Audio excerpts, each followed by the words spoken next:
আসসালামু আলাইকুম। অনেকে ওভেন পরিচিতিটা জানতে চেয়েছিলেন, বিশেষ করে ইলেকট্রিক ওভেন। আমি এখানে পাওয়ারটাকে অফ করে টাইমারটাকে 0 করে নিলাম। এখন আমি দিয়ে দিচ্ছি 15 মিনিটের জন্য এবং টাইম দেব 100 ডিগ্রি। এটা হচ্ছে প্রিহিট। কেক বানানোর পূর্বে এই প্রিহিটটাকে চালু করে রাখতে হয়, অর্থাৎ ওভেনটাকে হিট করে নিতে হয়।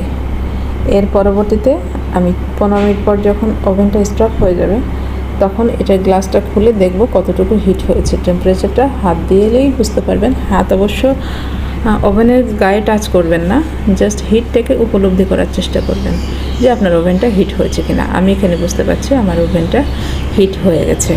এখন যে কেকের ব্যাটারটি আমি তৈরি করে রেখেছি সেটা দিয়ে দিচ্ছি। আপনার একটা কেক হোক, দুটো কেক হোক, আপনি স্পেস অনুযায়ী দিতে পারবেন। অবশ্য কেকের মোল্ডে অর্ধেকের নিচের অংশ রাখবেন কেকের ব্যাটারটি, যাতে ওভার না হয়ে যায়। ওভার